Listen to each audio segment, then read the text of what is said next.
So, Rob, we were talking before the break about somebody who's not a traditional tenant. I mean, I think we've literally had a mom before call us before and say, look, I want my son out of my house.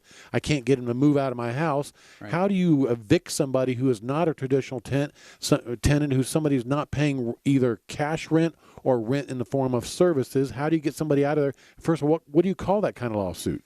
So that's what we call an illegal detainer. It's instead of Statute 83, it's Statute 82. It's, so it's right nearby. So because they're treated almost identically, and somebody in that situation needs to be given reasonable notice that consent has been withdrawn and that they need to vacate the premises. And so unlike landlord-tenant law that has very strict and stated time limitations in the notices, this simply needs to be reasonable. And generally, I think that probably a month would do, 30 days would do.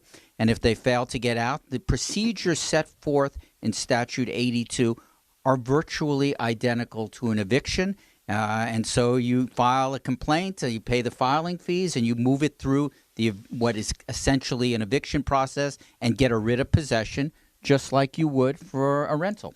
And who have you gotten out under this method? What kind of family members or friends? So, Uncle, usually this is, I'd like to think, and usually this are family members that are somewhat more removed than your nuclear family. I'd like to think that those people have a little bit better communication, and often they're in the same house, which kind of makes that process more complicated.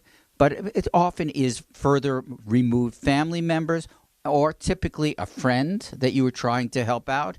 And the problem is that once people stay in a place long enough without paying, they get kind of used to it. And so they don't really want to start paying rent somewhere else.